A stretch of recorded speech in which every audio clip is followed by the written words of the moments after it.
আর কিছু করার আছে?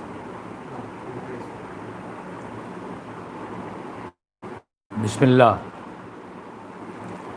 বিসমিল্লাহ ইন্নাল হামদুলিল্লাহ নাহমাদুহু ওয়া নাস্তাইনুহু ওয়া নাস্তাগফিরুহু ওয়া নাউযু বিল্লাহি মিন শুরুরি আনফুসিনা মিন সাইয়্যাতি আমালিনা মান ইয়াহদিল্লাহু ফালা মুদিল্লা লাহু ওয়া মান ইউদ্লিল ফালা হাদিয়া লাহু ওয়া আশহাদু আল লা ইলাহা ইল্লাল্লাহু ওয়াহদাহু লা শারীকা লাহু ওয়া আশহাদু আন্না মুহাম্মাদান আবদুহু ওয়া রাসূলুহু আম্মা বাদ ফাইন্না খায়রাল হাদিসি কিতাবুল্লাহ ওয়া খায়রাল হাদিয়ু মুহাম্মাদিন সাল্লাল্লাহু আলাইহি ওয়াসাল্লাম ওয়া শাররাল উমুরি মুহদাসাতুহা ওয়া কুল্লু মুহদাসাতিন বিদআহ ওয়া কুল্লু বিদআতিন দালালাহ ওয়া কুল্লু দালালাতিন ফিন্নার।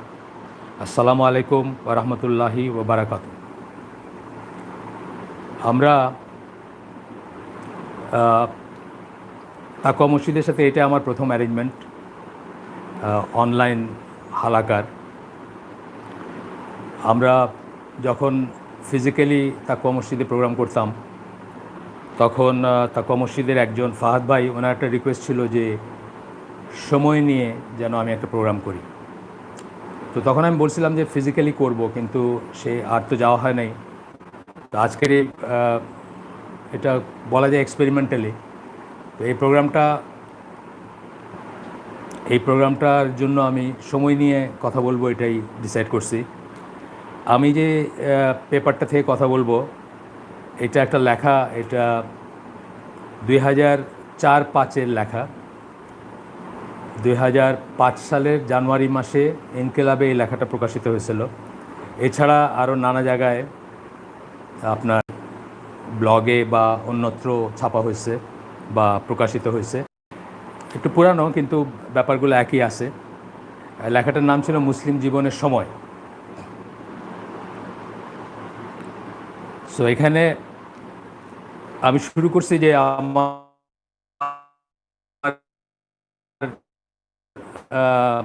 ম্যারিন একাডেমি যে জীবন ছিল 1974 থেকে 76 সাল, সেই সময়কার একটা ঘটনা দিয়ে শুরু করছি। আমি তখন দিন জানতাম না, দিন বুঝতাম না, বা দিনের বুঝ ছিল না, কিছুই ছিল না বলতে গেলে। তো তখন আমরা আমাদের যারা ম্যারিন একাডেমি চিনেন বা দেখছেন বা না দেখলেও, ম্যারিন একাডেমির একটা জেটি হেড বলে একটা লম্বা গাড়ির একটা রাস্তা আছে, যেটা এসে নদীর উপরে, কর্ণফুলী নদীর উপরে একটা জেটি আছে, সেখানে এসে শেষ হয়। তা আমাদের খুব কমনই ছিল যে আমরা বিকালের খাবারটা আগে হয়ে যেত, বিকালের খাবারের পরে অথবা খাবারের আগে, ডিপেন্ডিং অন শীত নাকি আপনার শীতের দিন নাকি গরমের দিন, আমরা হেঁটে হেঁটে ওই পর্যন্ত যেতাম এবং ওইখানে দাঁড়ায় সূর্যাস্তটা দেখতাম অনেক সময়। তো এরকম কখনো সেই সূর্যাস্তটা হয়তো নববর্ষের আগের দিন, অর্থাৎ তখন আমাদের যে ধারণা ছিল একটা ক্যালেন্ডার শেষ হবে, ক্যালেন্ডার একটা পাতা শেষ হবে ডিসেম্বরের 31 তারিখ, জানুয়ারির 1 তারিখ। তো শেষ সূর্যাস্তটা অনেক সময় অনেকেই দেখতো, বা এটা নিয়ে মানে একটা বিশেষ ঘটনা ছিল যে বছরের শেষ সূর্যাস্তটা ওইখানে দেখলাম। তো আমি খেয়াল করতাম যে আমি যখনই এটা দেখতাম আমার কাছে খুব বিষণ্ণ লাগতো। আমার কাছে মনে হতো যে জীবনের আরেকটা বছর চলে গেল, এবং অনেকেই খুশি হতো যে পরের দিন নববর্ষ বা কিন্তু আমার কাছে কখনো খুশি হতে পারিনি বা ভালো লাগতো না। এটা এমনি, আমি তখন ইসলামের কোনো বুঝ ছিল না, তবুও আমার কাছে মনে হতো যে আরেকটা বছর জীবন থেকে চলে গেল। একই ব্যাপার, নিজের জন্মদিনেও আমার কখনো খুশি লাগে না, একই ফিলিং হয়েছে আমার। নিজের জন্মদিনগুলোতে আমার মনে হয়েছে যে জীবনের আরেকটা বছর চলে গেল। না বুঝেই, খুব যে কিছু বুঝতাম তা না। তো কার্ড, জন্মদিনে বা নববর্ষে মানুষ কার্ড চালাচালি করে, একজন একজনকে নববর্ষের শুভেচ্ছা জানায়। আমি এটার মাহাত্ম্য কখনো বুঝি নাই যে নববর্ষের শুভেচ্ছা কেন, আমার জীবন থেকে একটা বছর চলে গেল, বা এটাতে আপনার আনন্দের কী আছে। এটা আমার কাছে সবসময় মনে হয়েছে যখন আমি ইসলাম সম্বন্ধে কিছুই জানতাম না। তো পরে আমি বুঝছি যে মুসলিমের জন্য প্যাসেজ অফ টাইম, মানে টাইম চলে গেছে, টাইম শেষ হয়েছে, টাইম নষ্ট করতে পারছি, টাইম কাটাইতে পারছি বা শেষ করতে পারি, এটা কখনো সেলিব্রেট করার কোনো ব্যাপার হইতে পারে না, বা এটাকে আনন্দ করার কিছু হতে পারে না। একটা নববর্ষ আসা মানে কি একটা বছর পার করছি জীবনের, একটা বছর শেষ হয়ে গেছে। নিজের জন্মদিন আসা মানে কি আমার জীবনের একটা বছর শেষ হয়েছে। প্যাসেজ অফ টাইম যেটা, এটা সেলিব্রেট করার কথা না মুসলমানদের, বরং উল্টাটাই। আমি একসময় যখন ইসলামের পথে নতুন চলতে শুরু করি, তখন নানা রকম ইসলামী ওয়েবসাইটে যেতাম। তখন অ্যারাবরা চালায় এরকম কোনো একটা ওয়েবসাইট, এখন আছে কিনা আমি জানি না সেটা। সেখানে একটা ডিজিটাল ঘড়ি লাগানো ছিল, আমার মনে আছে। এবং সেই ঘড়িটাতে ওটার নিচে লেখা ছিল যে every second is taking you closer to death. এটা মনে করায় দেওয়া হয়েছে যে প্রত্যেকটা সেকেন্ড টিক করতেছে আর আপনি মৃত্যুর কাছে যাচ্ছেন। তো যাই হোক, 2004 সালের যেটা বলছি যে লেখাটা 2004 এবং 5-এর মাঝখানে লেখা। 2005 জানুয়ারি মাসের এনকেলাবে প্রকাশিত হয়েছিল এটা। এবং 2004-এর 1 জানুয়ারি অর্থাৎ 2003-এর 31শে ডিসেম্বর এবং 2004-এর 1 জানুয়ারি, এই সময়টা আমি ঢাকায় ছিলাম। আপনারা জানেন আমি জাহাজে চাকরি করতাম, সবসময় কোনো একটা পার্টিকুলার ডেটে বা সময়ে যে আমি থাকতাম কথা না। তো তখন এখানে আমি ঢাকায় ছিলাম। তো ওই সময় দুর্নীতিতে পরপর 3বার বিশ্ব চ্যাম্পিয়ন হয়েছিল বাংলাদেশ, মানে রেটিংয়ে আর কি। তো সেই সময় ওই 31 তারিখে আমি আসলে যেই দেখলাম, যে পটকা ফোটা দেখলাম, যে চিৎকার দেখলাম, এখনকার কথা বাদই দিই, আমি তখনকার কথা বলতেছি। আমি খুবই অবাক হয়েছি যে আমাদের দেশে আসলে অনেক পরিবর্তন হয়ে গেছে। তারই আগে আগে আমরা ওই খবরটা দেখছি যে বন্ধুর হাজব্যান্ডের সাথে নববর্ষের তামাশা দেখে এসে কীভাবে বাঁধন বইলা জনৈক মহিলার বস্ত্রহরণ করা হয়েছিল, কাপড় চোপড় ছিঁড়ে দেওয়া হয়েছিল। এগুলা যে শুনছি, আমি দেশে ছিলাম না তখন, পরবর্তীতে শুনছি। তো ওই সময় আমি তো মধ্যবিত্ত পল্লীতে থাকি, ঢাকা শহরের মধ্যবিত্ত পল্লী। আমি থাকি গ্রিন রোডে, এবং সেখানে আমি যে অবস্থা দেখছি, তখন আমি চিন্তা করছি যে ইসে কী অবস্থা, বড়লোকদের পল্লীতে বা বড়লোকরা যেখানে সেখানে কী অবস্থা। এবং আপনারা জানেন যে আমরা ওই সময় থেকে নিয়ে এই পর্যন্ত সরোবর বা অন্যান্য অনেক অনেক প্রতিষ্ঠান আছে যারা দুস্থদের ভিতর শীতবস্ত্র বিতরণ করে, তা কর্মসিত করে। আমরা আমাদের লিমিটেড স্কেলে চেষ্টা করছি করতে বা ই করতে। তো আমি চিন্তা করছি যে ওই পটকার টাকা দিয়ে আসলে ঢাকা শহরের রেল স্টেশনে ফুটপাতে যে মানুষগুলা শীতের জন্য ঘুমাইতে পারতেছে না অথবা কষ্ট করতেছে, ওই এক রাতের পটকার টাকা দিয়ে হয়তো তাদের সমস্ত পটকা বা এই মৌজ যেটাকে বলি, ফুর্তি যেটাকে বলি, সেটা করতে গিয়ে মানুষ যে টাকা খরচ করতেছে, সেটা দিয়ে হয়তো সেই শীতের এইগুলা মেটায় দেওয়া যেত, শীতের অভাবটা বা শীত বস্ত্রের যে অভাব সেটা হয়তো করে দেওয়া যেত।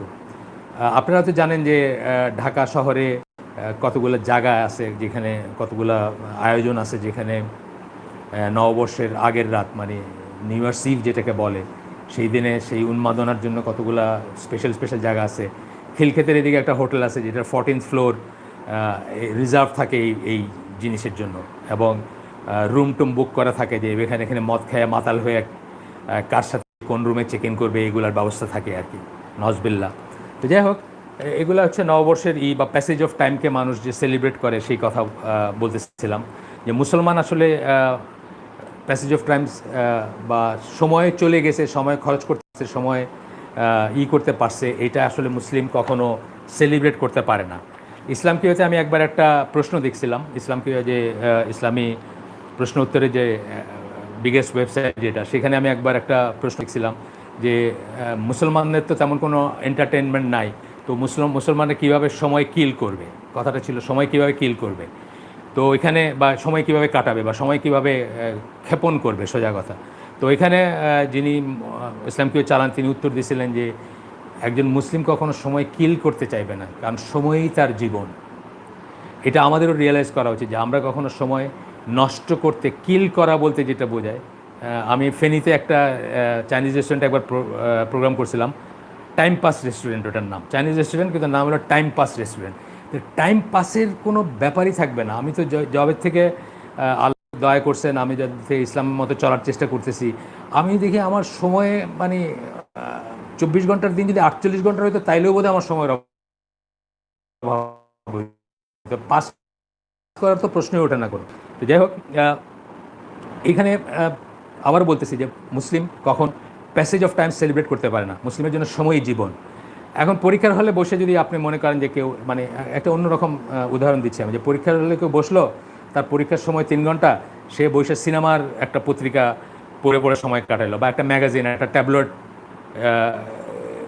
কেটে কেটে করলো, মানে ট্যাবলেট পড়তে পড়তে সময় কাটাইলো, এবং এক একটা ঘন্টার পরে যে হচ্ছে সেই ঘন্টার পরে যদি সে উচ্ছ্বাস করে, আনন্দ করে, ধরেন 3 ঘন্টার পরীক্ষা, 1 ঘন্টা পড়তেছে, 1 ঘন্টা গেছে, এবং সে যদি খুব আনন্দিত হয় যে গেছে, অথচ সে কিন্তু ট্যাবলেট পড়তেছে বা একটা ম্যাগাজিন পড়তেছে বা একটা সিনেমার পত্রিকা পড়তেছে, যে কোনো লোক দুনিয়াতে তাকে পাগল বলবে।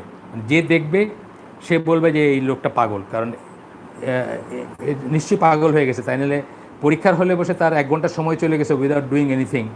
সে যেভাবে আপনার সেটাকে আনন্দ উচ্ছ্বাস করতে পারে না, একইভাবে ইসলামের দৃষ্টিকোণ থেকে মুসলিম সময় গেছে বলে, একটা বৎসর গেছে, নববর্ষ আসছে, একটা জীবনের একটা বৎসর গেছে, জন্মদিন আবার আসছে বা জন্মের তারিখ আবার আসছে, এই জন্য আনন্দ করতে পারে না, বরং সে খুব খুব সিরিয়াসলি সে রিফ্লেক্ট করবে বা ভাবতে চেষ্টা করবে যে 1 বছরে আমার কী অর্জন, আমি কি কিছু অর্জন করতে পারলাম, যে আখেরাতে যে অনন্ত জীবন আমার জন্য ওয়েট করতেছে সেটার জন্য কি আমি কোনো অর্জন করতে পারছি, আমি কয়টা ভালো কাজ করতে পারছি, বা আমি রেমিটেন্স পাঠাইতে পারছি কিনা আখেরাতে।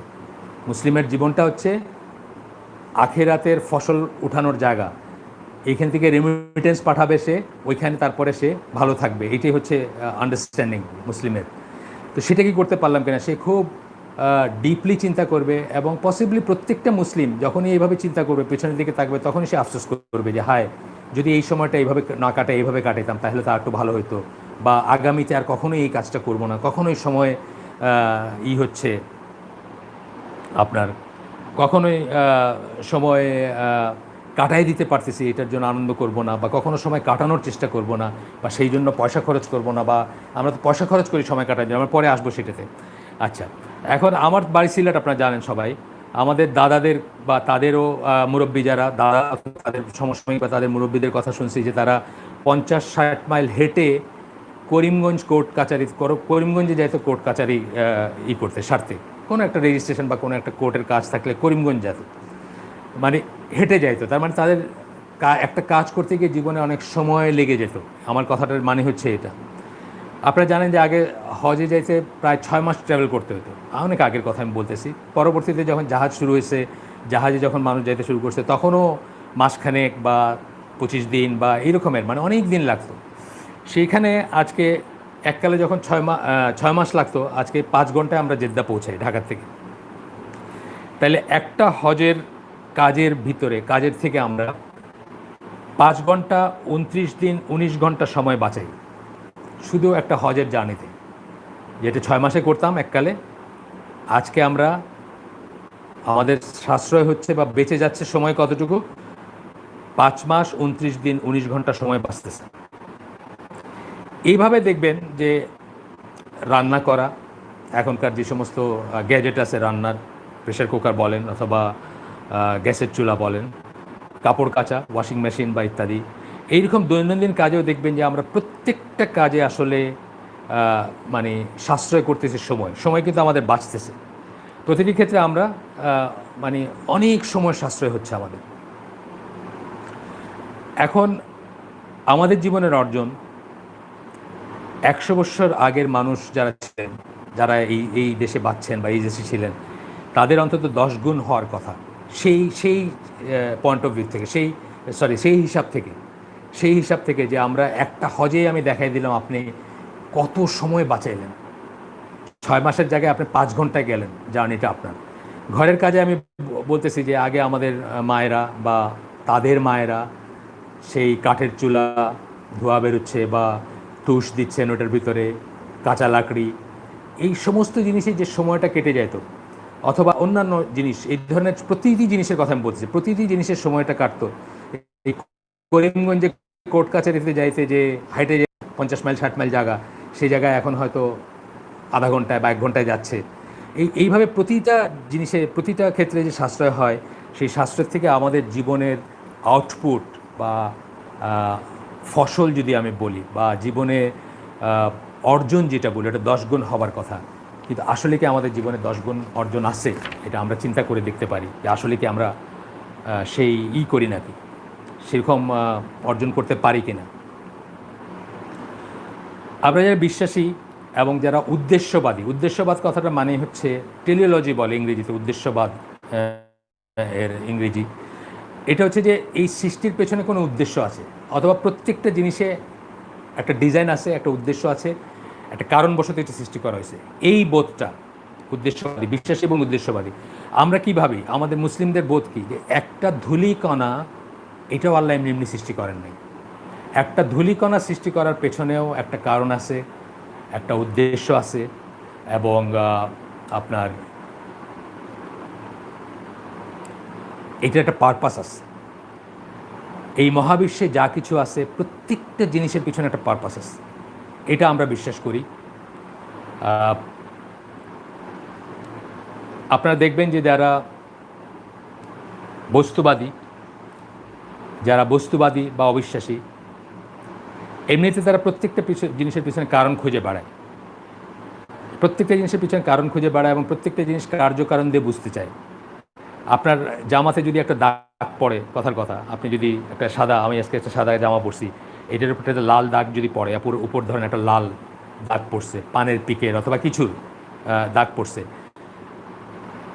এই লাল দাগটা তারা বস্তুবাদী হয়তো আপনাকে জিজ্ঞেস করবে যে কী হয়েছে, এখানে দাগ লাগছে কীভাবে।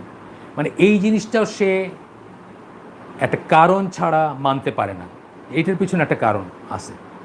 অথচ সে বস্তুবাদী কাফের বা বস্তুবাদী অবিশ্বাসী যারা, তারা মনে করে যে এই মহাবিশ্বের সূচনার বা এই মহাবিশ্বের যে বিশাল কর্মকাণ্ড, এগুলো এমনি এমনি হয়েছে কোনো কারণ ছাড়া। সে কিন্তু আমি যেটা বললাম যে একটা সাধারণ একটা স্পটকে সে কারণ ছাড়া অ্যাকসেপ্ট করতে পারে না, কিন্তু মহাবিশ্বটা সে মনে করে যে এমনি এমনি হয়েছে।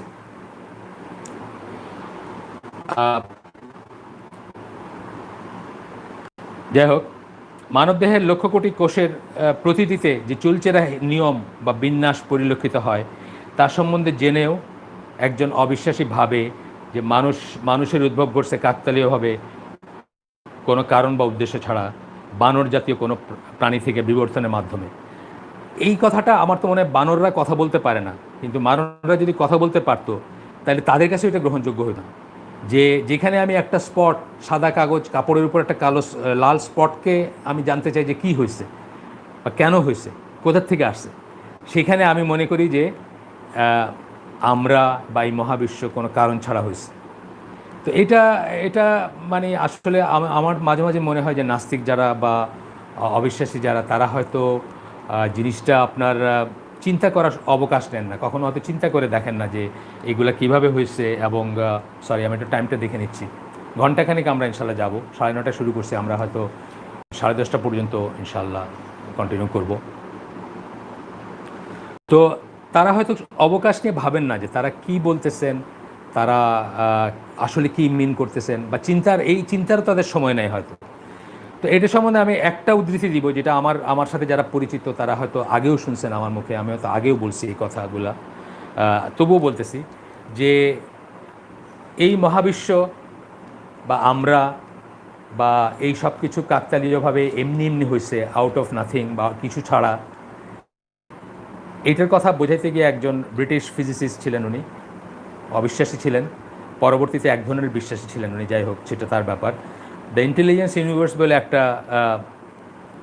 একটা বইয়ের উনি বলে গেছেন, ওনার নাম ছিল স্যার ফ্রেড হয়েল। উনি বলছেন যে এর চেয়ে মানে এমনি এমনি হয়েছে সব কিছু, এই মহাবিশ্ব এমনি এমনি হয়েছে, সেখান থেকে আমরা মানুষজন বা প্রাণী জগৎ এমনি এমনি হয়েছে, বা যা কিছু আমরা চারিদিকে দেখি সব কিছু এমনি এমনি ভাবে। এটা প্রবেবল বা এটা যতটুকু সম্ভাব্য বা সম্ভাবনা যতটুকু, তার চেয়ে একটা জাঙ্কিয়ার্ড বলি, জাঙ্কিয়ার্ড মানে যেখানে আমরা জং পড়া জিনিসপত্র রাখি, স্ক্র্যাপ জিনিসপত্র যেখানে রাখা হয়, সেখান থেকে আপনার সেই স্ক্র্যাপ লোহাগুলার থেকে পার্টস হয়ে অ্যাসেম্বলড হয়ে একটা 747 তৈরি হয়ে সেটা ওইখান থেকে উড়ে যাবে, সেইটার পসিবিলিটিও বেশি। অর্থাৎ সেইটা যতটুকু অসম্ভব, তার চেয়েও অসম্ভব যে এই মহাবিশ্ব সব কিছু এমনি এমনি হয়েছে। হ্যাঁ, এটা স্যার ফ্রেড হয়েলের কথা, আগেও আমরা বলছি, কোনো লেখায় বলছি। তো এরপরে আমরা একটু সামনে যাই। যাই হোক, এই সব কিছু সৃষ্টির পিছনে একটা উদ্দেশ্য যদি থাকে, সেই উদ্দেশ্যটা কি? এই মহাবিশ্বের গ্রহ তারা রবি যা কিছু আমরা দেখি সেগুলা, এবং আমাদের সৃষ্টির পিছনে যদি একটা উদ্দেশ্য থাকে, তবে সেই উদ্দেশ্যটা কি? আমরা বলতেছি আগে যে উদ্দেশ্যবাদীদের পয়েন্ট অফ ভিউ থেকে, বিশ্বাসীর পয়েন্ট অফ ভিউ থেকে কথা বলতেছি এখন, যেহেতু আমরা মনে করি যে প্রতিটি জিনিসের সৃষ্টির পিছনে উদ্দেশ্য আছে। যে মানুষ এবং জিনকে আল্লাহ এক্সপ্লিসিটলি বলছেন কোরআনের একটা আয়াতে, এটা আমরা অনেকবার অনেক অনেক হালাকায় আসে, অনেক কথার ভিতরে আসে, এটা অনেক আলোচনার ভিতরে ঘুরে ঘুরে আসে এই কথাটা, যে মানুষ এবং জিনকে আল্লাহ সৃষ্টি করছেন কেবলমাত্র তার ইবাদতের জন্য, আর এই মহাবিশ্বের বাকি সব কিছু সৃষ্টি করছেন মানুষের জন্য। শুনতে একটু কেমন লাগে, তাই না? এই মহাবিশ্বটা যে ফাংশনাল, এটার জন্য এটার প্রতিটি ধূলিকণা ইম্পর্ট্যান্ট, প্রতি গ্রাম মিলিগ্রাম মাস, প্রতি মিলিগ্রাম বস্তু ইম্পর্ট্যান্ট, প্রতিটি তারা ইম্পর্ট্যান্ট, প্রতিটি প্রাণী ইম্পর্ট্যান্ট, প্রতিটি মাইক্রোব ইম্পর্ট্যান্ট, প্রতিটি জীবাণু ইম্পর্ট্যান্ট, প্রতিটি কি বলবো, যা যা আপনি দেখেন সব কিছু ইম্পর্ট্যান্ট, যেন পৃথিবীটা ফাংশনাল থাকে। আর এই সব কিছু আল্লাহ আপনার জন্য বানাইছেন। আর আপনাকে কেন বানাইছেন? শুধুমাত্র তার ইবাদত করার জন্য। ইবাদতের অর্থ অনেকবার, এইসব কথাগুলো আমরা অনেকবার বলছি, তবুও প্রসঙ্গত যেহেতু আসতেছে, ইবাদতের অর্থ কেবল নামাজ পড়া বা তসবিহ পড়া না, বা সারাদিন বসে বসে জিকির করা না। জিকির করা বলতে আল্লাহু, মানে যেসব প্রচলিত জিকির যেগুলো বলে, আমরা অবশ্য সেগুলোকে জিকির বলি না, আহলুস সুন্নাহ জামাত সেগুলোকে জিকির বলে না। বাট জিকির বলতে আমাদের দেশে একটা আইডিয়া আছে, আল্লাহু আল্লাহু বা ইল্লাল্লাহ ইল্লাল্লাহ বা লা ইলাহা ইল্লাল্লাহ, এই ধরনের জিকির মানে হচ্ছে স্মরণ। হ্যাঁ, জিকির মানে হচ্ছে স্মরণ। যাই হোক, তা আমি বলতেছি যে আমাদের প্রচলিত সেন্সে যে জিকির বলি আমরা, সেটা না, তসবিহ জপা না, মানে বা বা আপনার আল্লাহর নাম জপব সব কিছু বাদ দিয়ে ঘরে বসে, সেটাও না। এখানে ইবাদতের ব্রডার অর্থ হচ্ছে নিয়ম মেনে চলা। আল্লাহ যে নিয়ম বেঁধে দিয়েছেন, সেই নিয়মগুলো মেনে চলবেন। এবং যদি আপনি আল্লাহর সন্তুষ্টির জন্য আল্লাহর কথা ভেবে, আল্লাহর নির্দেশ অনুযায়ী, আল্লাহর নর্মসের ভিতর থেকে যদি সব কিছু করেন, তাহলে আপনার, সরি একটু বোধহয় হয়ে গেছে, একটু বোধহয় কেটে গেছিল। আপনার স্ত্রীর জন্য 1 সেকেন্ডের জন্য কেটে গেছিলো হয়তো। আপনার স্ত্রীর জন্য আপনি ভরণ পোষণের ব্যবস্থা করেন, এইটাও ইবাদতের কাজ। আপনি আপনার ভাইয়ের দিকে হাসি মুখে তাকাইলেন, কোনো মুসলিম ভাইয়ের দিকে, এটাও ইবাদতের কাজ। আপনি একটা গিফট নিয়ে আসলেন আপনার ওয়াইফের জন্য জার্নি থেকে, এইটাও ইবাদতের কাজ, প্রোভাইডেড আপনি সব কিছু আল্লাহর কথা মনে রেখে করতেছেন, আল্লাহর এবং আল্লাহ রসুলের রিকমেন্ডেশন, তাদের অর্ডার, তাদের রিকমেন্ডেড কাজগুলো করতেছেন, তাইলে এই সব কিছুই ইবাদতে পরিণত হবে। এবং একজন বিশ্বাসী অনুধাবন করবেন এইভাবে যখন হবে, তখন এইভাবে যখন তিনি চিন্তা করবেন, তখন উনি রিয়েলাইজ করবেন, অনুধাবন করবেন যে তার জীবন, তার জন্ম, তার মৃত্যু সব কিছুই আল্লাহর, এবং সব কিছু আল্লাহর উদ্দেশ্যে নিবেদিত হওয়া বাঞ্ছনীয়। তার জীবন, তার জন্ম, তার মৃত্যু সব কিছু আল্লাহর। একটা কথা বললাম যে সব কিছু আল্লাহর, আর তারপরে বললাম যে সব কিছু আল্লাহর উদ্দেশ্যে নিবেদিত হবে। তখন তিনি সম্পূর্ণভাবে কী করবেন? আল্লাহর কাছে আত্মসমর্পণ করতে পারবেন। জীবনের প্রত্যেকটা ক্ষেত্রে আল্লাহর বিধান অনুযায়ী চলার আপ্রাণ চেষ্টা করবেন। এইটাই বলা হচ্ছে যে ইবাদত ছাড়া আর কোনো উদ্দেশ্যে সৃষ্টি করেন নাই। তখন আপনার জীবনের সমস্ত দৈনন্দিন কাজ, পার্থিব কাজগুলো পর্যন্তও কিন্তু ইবাদত হয়ে যাবে এবং ইবাদতে পরিণত হবে। এখানে সূরা আল আনামের 162 নম্বর আয়াতটা আমরা চিন্তা করতে পারি, যেখানে আল্লাহ বলতেছেন যে আমার সালাত, আমার কোরবানি, আমার জীবন এবং আমার মৃত্যু সব কিছু আল্লাহর। এটি হচ্ছে মুসলমানের বোধ বা বিশ্বাসীদের বোধ, বা এটি হচ্ছে মুসলমানের ওয়ার্ল্ড ভিউ, যে আমার সব কিছু আল্লাহর এবং আল্লাহর জন্য। তো আল্লাহকে যখন প্রতিটা কাজের চালিকা শক্তি মনে করবেন, প্রতিটি কাজ যখন আপনি চিন্তা করবেন যে এটা আল্লাহ খুশি হবেন বা করে, তখন দেখবেন যে আপনার সমস্ত কাজ, ঘুম থেকে উঠলেন একবার, আবার যখন রাত্রে ঘুমাতে যাবেন, তার ভিতরে যত কাজ করবেন, প্রত্যেকটা কাজ আল্লাহর মতো করে করার একটা ব্যাপার আছে, আল্লাহর মতো করে করার একটা ব্যাপার আছে, আল্লাহর সন্তুষ্টির জন্য করার একটা ব্যাপার আছে। প্রত্যেকটা কাজে আল্লাহকে স্মরণ করার একটা ব্যাপার আছে, প্রত্যেকটা কাজে হয়তো একটা দোয়া আছে। এই দোয়াটা পড়ে ঘর থেকে বের হবেন, এই দোয়াটা পড়ে বাহনে উঠবেন, এই দোয়াটা পড়ে বাহন থেকে নামবেন, এই দোয়াটা পড়ে মসজিদে ঢুকবেন, এই দোয়াটা পড়ে মসজিদে বের হবেন, অ্যান্ড সো অন। আচ্ছা, তো এখন দিন নিয়ে না ভাবা, দিনের কাজ না করা, জীবনে দিন ইসলাম প্র্যাকটিস না করা বা দিন সম্বন্ধীয় আলোচনায় অংশগ্রহণ না করার পেছনে উচ্চারিত বা অনুচ্চারিত যে ব্যাপারটা, কেন মানুষ করে না, কেন মানুষ দিন নিয়ে ভাবে না, কেন মানুষ দিনের কাজ করে না, কেন জীবনে দিন ইসলামকে প্র্যাকটিস করে না, কেন দিন সম্বন্ধীয় আলোচনায় অংশগ্রহণ করে না, তার পেছনে যে হোক অথবা উচ্চারিত বা অনুচ্চারিত হোক যে ব্যাপারটা, সেটা হচ্ছে আসলে সময় নাই। অর্থাৎ এগুলা করার সময় নাই আমাদের জীবনে। কিন্তু প্রত্যেকটা মানুষের জীবনের, আমার জীবনের সময় যেরকম প্রতিটা মিনিট 60 সেকেন্ডে, প্রতিটা মিনিট 60 মিনিটে 1 ঘন্টা হয়, আপনারও কিন্তু তাই। এমন না যে আমারটা 90 সেকেন্ডে মিনিট হয় আর আপনারটা 30 সেকেন্ডে হয়, যে আপনার সময়গুলো খুব ফাস্ট চলে যাচ্ছে, সেই জন্য আপনার সময় নেই এইগুলো করার, আর আমার সময়টা খুব আস্তে আস্তে যাচ্ছে। এই জায়গাতে কোনো রিলেটিভিটির কোনো ব্যাপার নাই, কোনো মানে এই জায়গায় সবাই সমান, আমরা একই স্পেসে আসি, একই টাইমে আসি, সবাই মিনিট হচ্ছে 60 সেকেন্ডে, সবাই ঘন্টা হচ্ছে 60 মিনিটে, এবং সবার দিন হচ্ছে 24 ঘন্টায়। সুতরাং এইখানে আমরা যদি একটু চিন্তা করি, যে ধরেন দু একজনের নাম বলি যাদের নাম আপনারা জানবেন। জামাল জারাবোজোর কথা বললাম, একজনের কথা বলতেছি, কনভার্টেড মুসলিম। আরেকজনের কথা বলতেছি বেলাল ফিলিপস, তার কনভার্টেড মুসলিম। তারা যে সমস্ত বক্তৃতা দিচ্ছেন, তারা যে সমস্ত খুতবা দিচ্ছেন, তারা যে সমস্ত বই লিখছেন, সেইটা আমরা পড়েই শেষ করতে পারলাম না, শুনেই শেষ করতে পারলাম না, আমাদের সময় নাই বা আমাদের অবকাশ নাই। অথচ তারা তো আমাদেরই মতো একটা জীবনে 24 ঘন্টার একটা দিনে এই কাজগুলো করছেন। তাইলে বুঝতে হবে যে আসলে এখানে একটা প্রায়োরিটির ব্যাপার আছে। আমাদের কোথাও একটা হিসাবে ভুল হচ্ছে। আমরা যে মনে করতেছি যে সময় নাই, এখানে একটা হিসাবে ভুল কোথাও একটা সমস্যা আছে। আমরা হয়তো রিয়েলাইজ করতেছি না যে আমাদেরকে সৃষ্টি করা হয়েছে কেবল আল্লাহর ইবাদতের জন্য। যে আয়াতটা আমি কোট করলাম, আমি বোধহয় নাম্বারটা বলিনি, আপনারা সবাই জানেন, এটা অনেকেই জানেন হয়তো, সূরা জারিয়াত 51 নম্বর সূরা 56 নম্বর আয়াত, ওয়ামা খালাকতুল জিন্না ওয়াল ইনসা ইল্লা লিয়াবুদুন। এইটা মানে এই বোধটাই হয়তো আমাদের নাই, সেই জন্যই হয়তো আমাদের প্রায়োরিটিতে আসতেছে না, ওনাদের প্রায়োরিটিতে আসতেছে। ওনারা দিনের কাজ করতেছেন, দিনের বক্তৃতা দিচ্ছেন, লেকচার দিচ্ছেন, খুতবা দিচ্ছেন, বই লিখতেছেন, সেগুলো পড়ে আমরা শেষ করতে পারতেছি না, কারণ আমাদের জীবনে অন্য জিনিসের প্রায়োরিটি বেশি, সেই জন্য। যাই হোক, আমাদের এই লেখাটা যখন লিখি, তখন আমার এক ছোটো ভাই সম্পর্কে, উনি তবলিগ করেন, তো উনি কুমিল্লার কোনো একটা জায়গায় জামাত নিয়ে গেছিলেন, করতেন তখন আর কি। এটা অনেক আগের কথা, আমি বলছি, এটা 2005-এর দিকের লেখা, 2004-এর এবং 5-এর মাঝখানে। তো তখন উনি কুমিল্লার কোনো একটা জায়গায় গেছেন, এবং ওইখানে গিয়ে উনি বুঝলেন যে ওই সমস্ত লোকরা, যে কমিউনিটিতে উনি গেছেন, তারা কলেমা জানে না। তো এই অবস্থায় একজন ইয়াং ছেলেকে জিজ্ঞেস করছেন যে নবীর নাম কি, জিজ্ঞেস করছেন। তখন সেই ছেলে উত্তর দিছে শেখ মুজিব।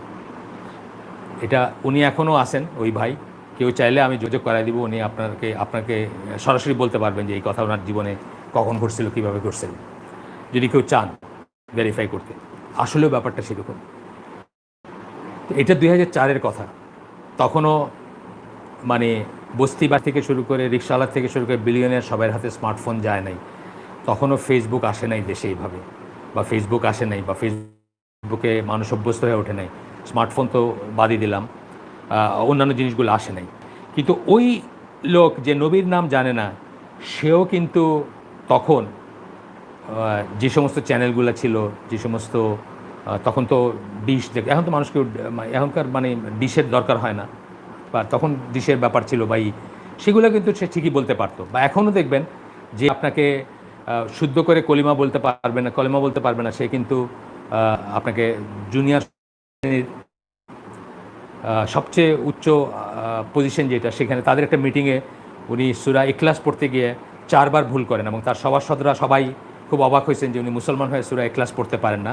এবং শেষ পর্যন্ত তিনি ওই ভিডিওটা যেটুকু আছে, সে তার ভিতরে উনি 3-4 বার পরেও এটাকে কারেক্ট করতে পারেন নাই।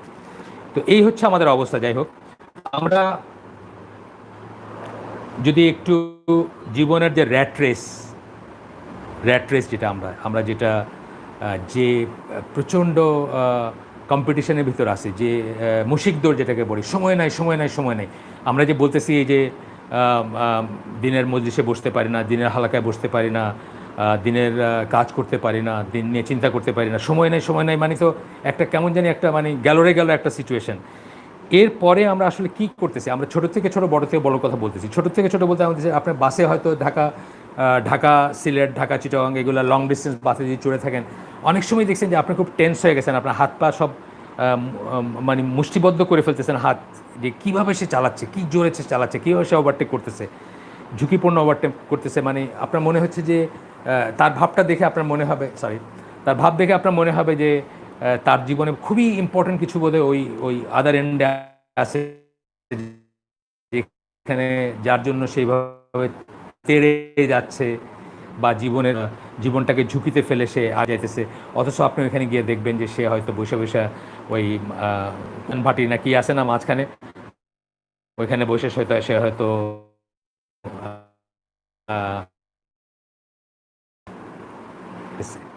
তো এরকমই আপনার আমি আরেকটা দিতেছি যে জাস্ট একটা আপনি চিন্তার খোরাক হিসাবে দিচ্ছি, যে মনে করেন যে একটা ফ্যামিলির হাজব্যান্ড এবং ওয়াইফ দুইজনই আপনার করেন, চাকরি করেন, দুজনের কাছে দুইটা চাবি আছে, দুজনের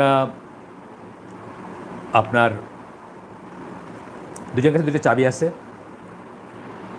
দুইজন আলাদা আলাদাভাবে বাসায় আসেন আলাদা সময় বাসায় আসেন। তো একজন ধরেন একা আসছেন, এসে ঘরের চাবিটা খুলছেন, লাইট জ্বালাইছেন। আমরা যেটা করি, একটা ঘরে যখন ঢুকি আমরা হয়তো একটা লাইট জ্বালাই বা প্রথমে একটা লাইট জ্বালাই দেখার জন্য বা এসের জন্য। নেক্সট কাজটা কী করবেন বলে আপনাদের মনে হয়? মানে আমি একটা প্রশ্ন করতেছি, নেক্সট কাজটা কী হবে ওনার? এখানে আমি যখন লিখছিলাম এই লেখাটা, তখন আমি বলছিলাম যে নেক্সট কাজটা হবে উনি টিভির রিমোটটার খোঁজ করবেন এবং টিভিটা অন করবেন। আজকে হয়তো সেটা না, আজকে হয়তো উনি ফেসবুকটা দেখবেন। হয়তো ঘরের ওয়াইফাইতে আইসা, ঘরে বাইরেও থাকে ইন্টারনেট, ঘরের ওয়াইফাইতে ঢুকে মানে ঘরের ওয়াইফাই যে ঘরে ঢুকে প্রথমে উনি কী করবেন? প্রথমেই চেক করবেন ফেসবুকের স্ট্যাটাস বা ফেসবুক দেখবেন। আমি যে সময় লিখছি এটা তখনকার বলছিলাম আমি টিভি অন করবেন। আপনারা চিন্তা করে দেখেন আমি কথাটা ঠিক বলছি কিনা। আমি জাস্ট নাগরিক জীবনে একটা উদাহরণ দিচ্ছি যে হাজব্যান্ড ওয়াইফ দুজন কাজ করেন, আলাদা সময় বাসায় ফিরেন, একজন বাসায় ফিরছেন, চাবি দিয়ে ঘরের দরজাটা খুলছেন, হয়তো একটা লাইট জ্বালাইছেন অথবা জ্বালান নাই, প্রথমেই তিনি কী করবেন? টিভির রিমোটটা খোঁজ করবেন, করে টিভিটা অন করবেন। আর এখন করবেন প্রথমেই তিনি ফেসবুক দেখবেন। তাহলে আমরা যে একটু আগে বললাম যে অনেক সময় সাশ্রয় হচ্ছে, যেটা আমরা করতেছি because of automation, because of gadgets জিনিস, মানে রাইস কুকার আছে আমাদের, ওয়াশিং মেশিন আছে আমাদের, আপনার প্রেশার কুকার আছে আমাদের, তারপরে আরও যা যা আছে, আর চাপ দিলেই পানি বাইরে আসতেছে, মানে পুকুর গাছ থেকে কলসে করে পানি আনতে হচ্ছে না, চাপ দিলেই ট্যাপ থেকে পানি বাড়ছে, যত রকমের সাশ্রয় আছে।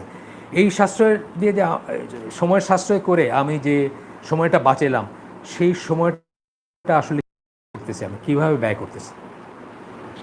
করতেছি আমি টিভি দেখে করতেছি। আরেকজনকে দেখবেন যে ওই আপনার দেবরের বউয়ের মামাতো বোনের বিয়েতে যাওয়ার জন্য উনি 6 ঘন্টা ধরে পার্লারে সাথেছেন। এইভাবেই কিন্তু আমাদের সময়গুলো যাচ্ছে, ঠিক আছে? এইভাবে আমাদের সময়গুলো যাচ্ছে। আমাদের তখন এই লেখাটা যখন লিখছি তখন আমি ফেসবুক, স্মার্টফোনের যুগ ছিল না, কিন্তু এখন তো আরও খারাপভাবে আমাদের সময়গুলো যাচ্ছে। একদিনের গল্প আমি এখানে বলছি। আমি একটা মসজিদে যাইতাম, সাধারণত আমি যখন গিয়ে পৌঁছাইতাম তখন 7 নম্বর জুমার দিনে 1.5 সারি 2 সারি মানুষ। আমি খুবই নিজেকে লাকি ফিল করলাম। তারপর আমি চিন্তা করলাম যে ব্যাপারটা কি, সামথিং রং, কোথাও কোনো সমস্যা আছে। তখন বুঝলাম যে আমি ওই দিন পাকিস্তান ইন্ডিয়ার একটা খেলা ছিল জুমার দিনে, শুক্রবারে, এবং সেই জন্য মুসল্লিরা এখানে এনাফ আসেন নাই, মানে মসজিদে এনাফ আসেন নাই। এটা একটা বড় মসজিদ, সেখানে না এসে তো পাড়ার মসজিদে জাস্ট 2 রাকাত নামাজ পড়ে এসে আবার টেলিভিশন সামনে বসবেন দেখে মসজিদে আসেন নাই, এই জন্য এত ফাঁকা মসজিদ। তখন একজন মুসলিম ছিলেন ইন্ডিয়াতে, ইরফান পাঠান, হয়তো তার দেখবেন বা সেটা বঞ্চিত হতে চাচ্ছিলেন না। এবং ইরফান পাঠানের কথা আমি এই লেখাটাতে লিখছি ইচ্ছা করেই, যে বাংলাদেশের একটা ইসলামপন্থী পত্রিকা, তখনকার ইসলামপন্থী পত্রিকা 2004-05-এর, তারা লিখছে যে, যেখানে বলছে যে ইরফান পাঠানের ক্রিকেট খেলার প্রেরণার উৎস হচ্ছেন আল্লাহ। হাসবিল্লাহ। ইরফান পাঠান একজন মুসলিম, সে খেলতেছে, যে কোনো স্কলারকে জিজ্ঞেস করে নেন, প্রফেশনাল খেলাকে তারা হারাম মনে করেন। সময় নাই, জুমা নাই, নামাজ নাই, তারও নাই, যাদের নিয়ে তাদেরও নেই, আর থাকলেই বাকি।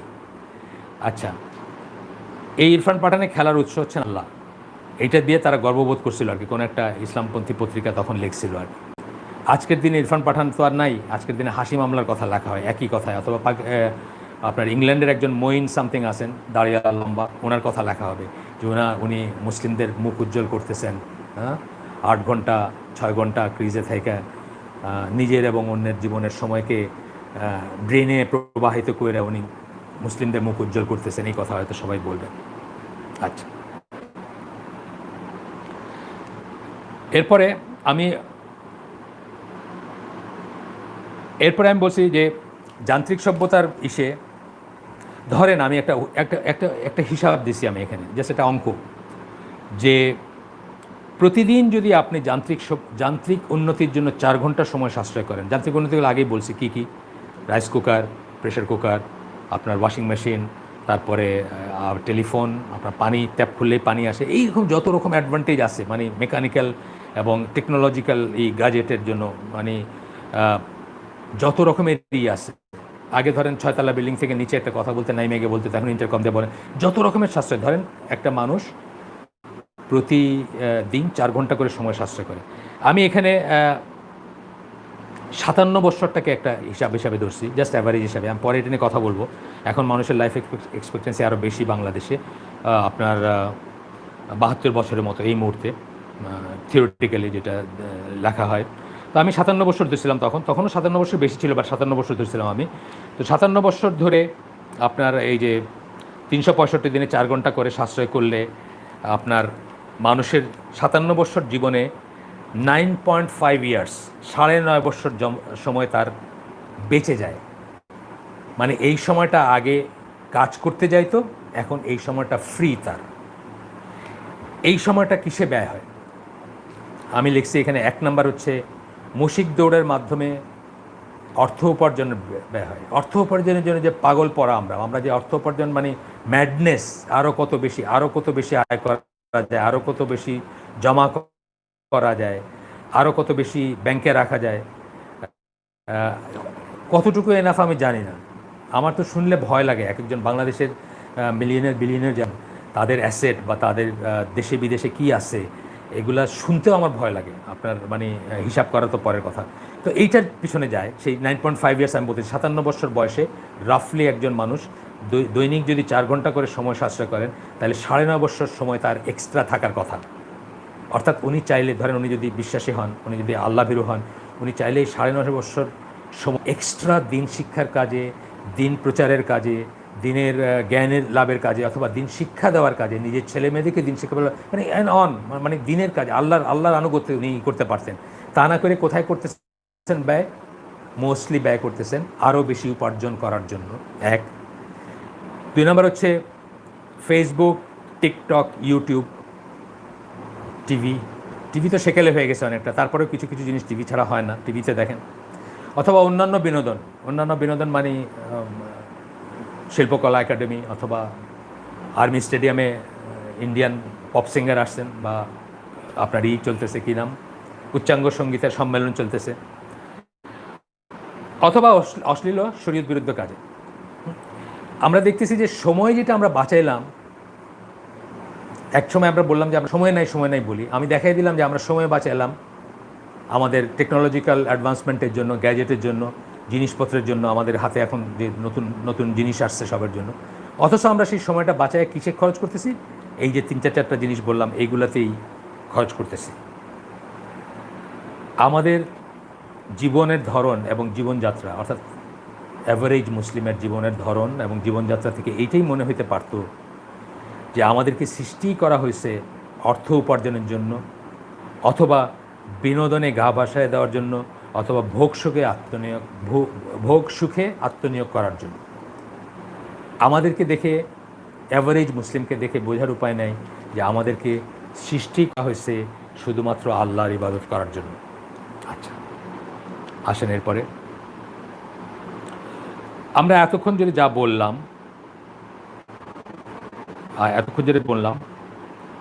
অপচয়ের দিক থেকে বিচার করলে আমাদের সবচেয়ে মূল্যবান সম্পদ সময়, সেটা বিশাল একটা অপচয় হচ্ছে এবং নিষ্ফল একটা ব্যবহার হচ্ছে মোবাইল, মনিটর, টিভি বা আরও কোনো স্ক্রিনের দিকে তাকিয়ে থেকে, যেটাকে আমরা স্ক্রিন অ্যাডিকশন বলি অনেক সময়। আরও কোনো স্ক্রিনের দিকে তাকিয়ে থেকে আমাদের জীবনের এই সময়গুলো চলে যাচ্ছে। আচ্ছা, সময়কে জীবনের সবচেয়ে মূল্যবান সম্পদ কেন বললাম আমি এই যুগেই বলছি যে আপনার জীবন যেটুকু সময় আল্লাহ দিয়েছেন আপনাকে, সেটাই হচ্ছে আপনার জীবন।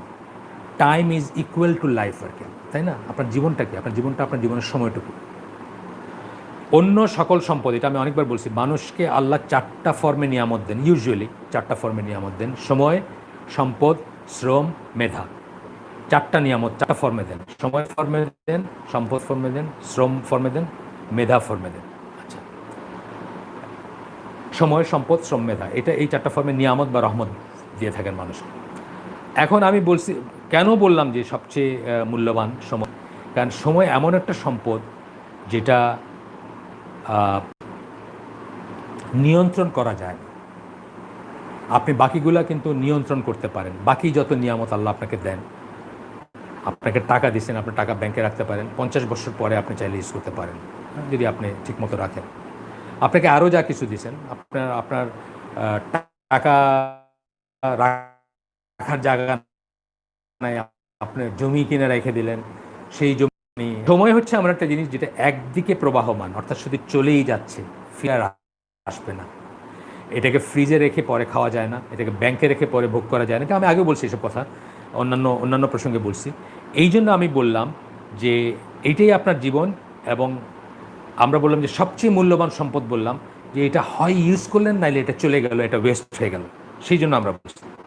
আচ্ছা, এছাড়া আপনার এই যে স্ক্রিন অ্যাডিকশনের কথা বললাম, মোবাইল, যে কোনো একটা মনিটর, ট্যাবের দিকে তাকানো বা টিভির দিকে তাকানো, বা এই যে আমাদেরকে মানে বললাম যে ঘরে ঢুকে একজন ফার্স্ট কাজটা কী করবে? ফার্স্ট কাজটা দেখবে যে ফেসবুকের দিকে তাকাবে বা মোবাইল ফোনের স্ক্রিনের দিকে তাকাবে, তার ইসের দিকে তাকাবে, ওই দিকে তাকাবে ফার্স্টে, মানে অন্য কিছুর দিকে তাকানোর আগে। এই যে বললাম, এই জিনিসটা শুধু যে আপনার সময় নিয়ে নিচ্ছে তা না, আপনার সমস্ত সম্পর্কগুলোকে নষ্ট করে দিচ্ছে। সম্পর্ক মানে যে সমস্ত, যেমন ধরেন বাবার সাথে ছেলের, মায়ের সাথে মেয়ের, হাজব্যান্ডের সাথে ওয়াইফের যে সম্পর্কগুলো, যেগুলা টাকা দিয়ে পয়সা দিয়ে এস্টাবলিশ করা যায় না, কেনা যায় না, সেই সমস্ত সম্পর্কগুলো বা সেই সমস্ত জিনিসগুলোকে নষ্ট করে দিচ্ছে। এবং ঘরে ঘরে মানুষরা এখন লিভিং টুগেদার অ্যালোন, একসাথে থাকতেছে কিন্তু একা একা থাকতেছে।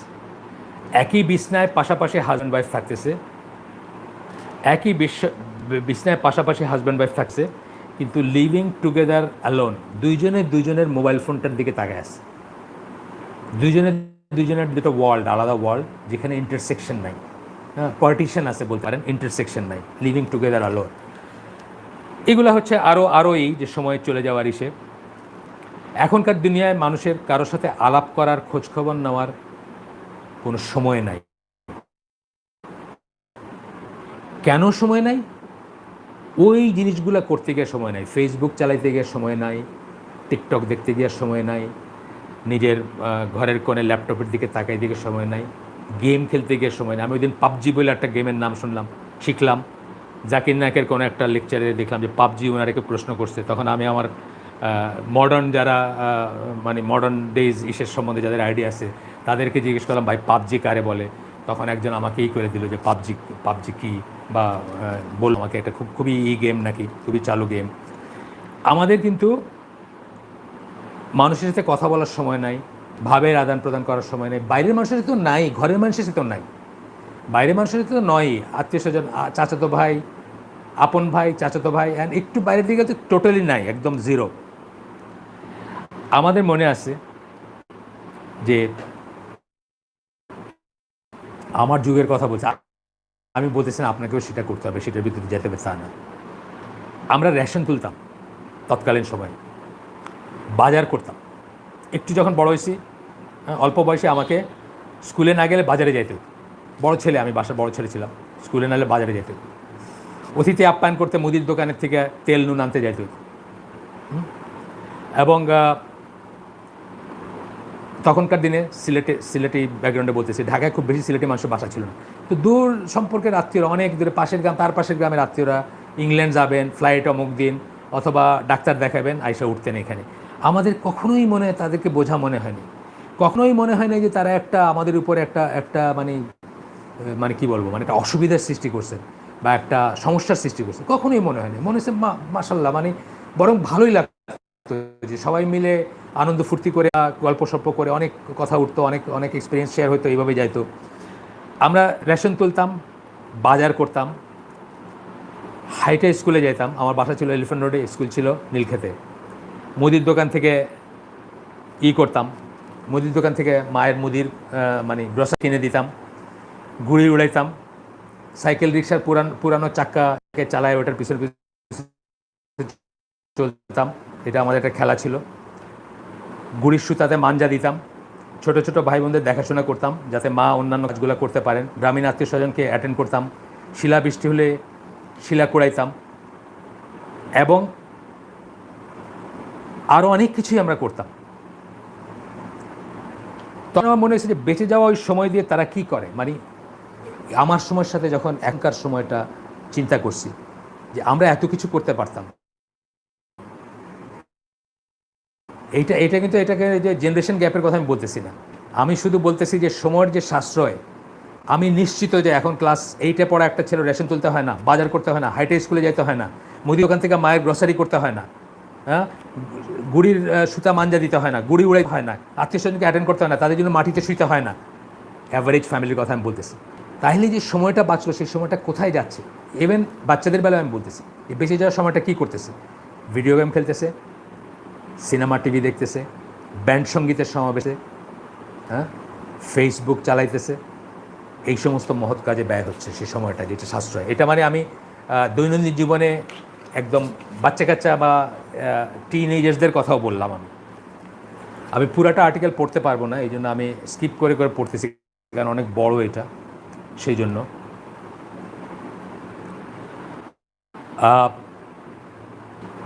আমরা সামাজিক পর্যায়ে উঠা বসা বা সখ্যতা 2005-এ বলতেছি, বা এখনও তাই, আমরা সোশ্যালাইজ করি না।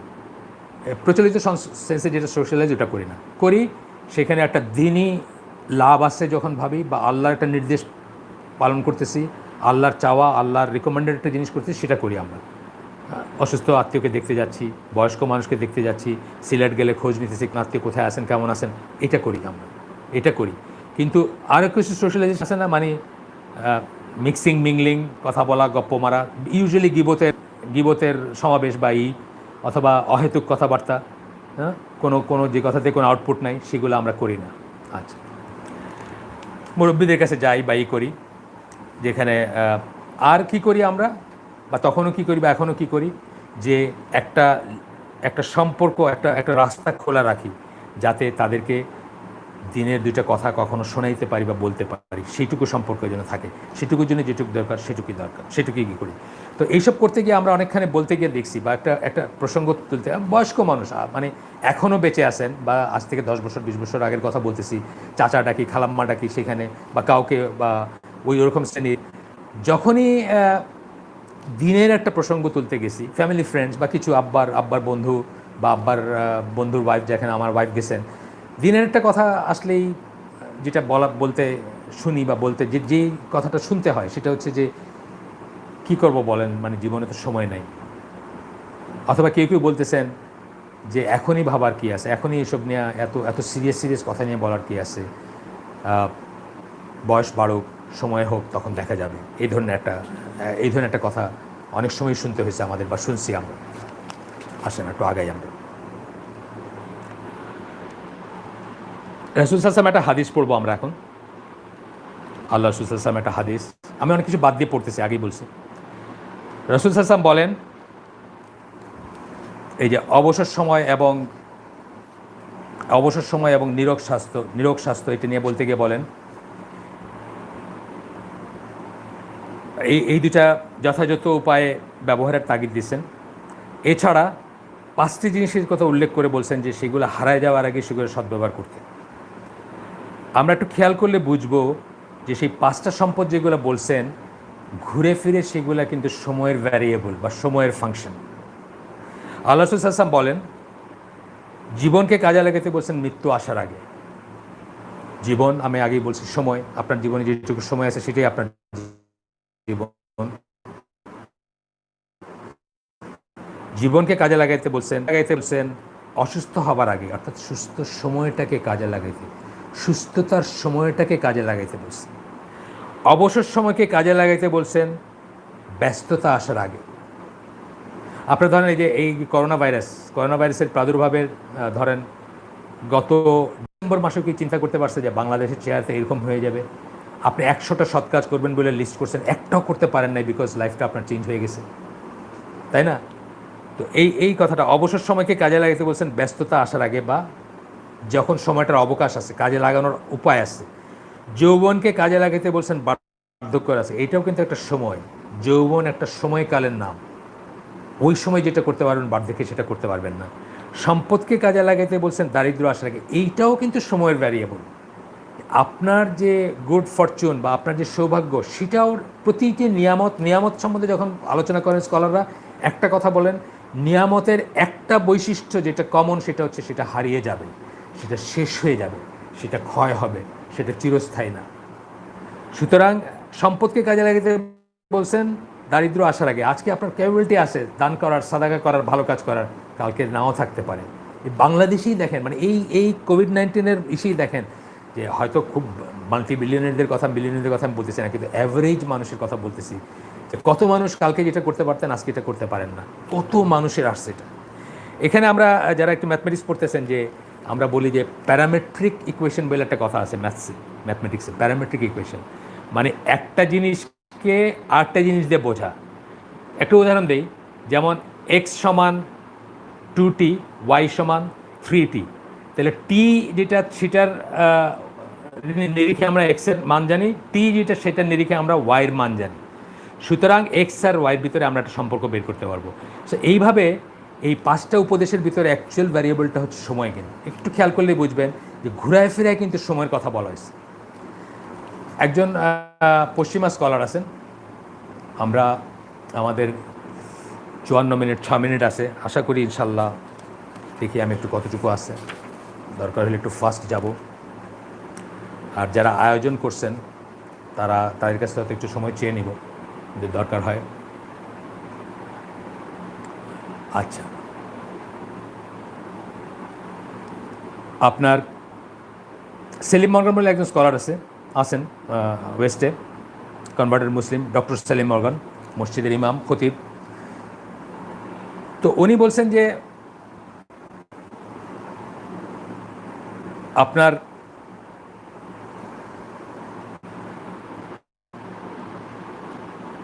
ইসরাফ এবং তাবদীর দুটা কথা বলছেন। উনি বলছেন যৌবনে পদার্পণ করার পর, অর্থাৎ বয়ঃসন্ধিতে পৌঁছার পরই আপনার আমলনামা শুরু হয়ে যায়। তখন থেকে আপনার প্রতিটি কর্ম হয় আপনার পক্ষে অথবা আপনার বিপক্ষে যাবে। আমলনামা যখন শুরু হয়ে গেল তখন থেকে ইসরাফ তাবদীরে আসতেছি আমরা, ওই তাবদীর এবং ইসরাফের কথায় যাব, অপব্যয়ের কথায় যাব। তো আমলনামা যখন শুরু হলো তখন থেকে কী হবে, প্রতিটি কাজ, যে কোনো একটা কাজ করছেন, হয় আপনার পক্ষে যাবে নাহলে আপনার বিপক্ষে যাবে। যদি আল্লাহর এক্সিসে থাকেন, আল্লাহর মতো করে আল্লাহ সন্তুষ্টি করে পক্ষে যাবে, আর নাহলে আপনার বিপক্ষে রেকর্ড থাকবে। আল্লাহ চাইলে মাফ করে দিবেন ডিপেন্ডিং অন কী ধরনের গুনাহ, কিন্তু বিপক্ষে রেকর্ডেড থাকবে। অথবা বলা যায় যে অনিশ্চিত সীমিত জীবনে সীমিত জীবন আল্লাহ আপনাকে দিয়েছেন, তার প্রতিটি মুহূর্ত হয় আপনি এমনভাবে ব্যয় করেছেন যে তা আমলনামায় সৎ কাজ হিসাবে লিপিবদ্ধ হবে, না হয় মন্দ কাজ হিসাবে লিপিবদ্ধ হবে। হয় সৎ কাজ, নয় মন্দ কাজ। এখানে দুইটার মাঝখানে হওয়ার কোনো উপায় নাই। ভালো কাজে না লাগায় যদি এমনি সময় নষ্ট করে থাকেন, সেটাও আপনি সময়ের অপব্যয় করলেন। ঠিক আছে, এরপরে একটা হিসাব আমি বলতেছি, এটা যারা এই লেখাটা পড়ছেন অনেকে হয়তো পড়ে থাকছেন, আমি জানি না। যদি পড়ে থাকেন তাহলে জানবেন। 57 বছর আমি বলছি যে আমি ধরে নিয়েছিলাম 57 বছর, তার আগের একটা হিসাব থেকে, কিন্তু আসলে 2005 সালের আমাদের অফিসিয়াল এই ছিল লাইফ এক্সপেক্টেন্সি ছিল 65 বছর, আর এখন হচ্ছে 72 বছর। কিন্তু আমি 57 বছর ধরে করতেছি, জাস্ট উদাহরণের জন্য, জাস্ট একটা বয়স নিছি। একটা 57 বছরের একটা জীবনে 2,99,59,200 মিনিট থাকে।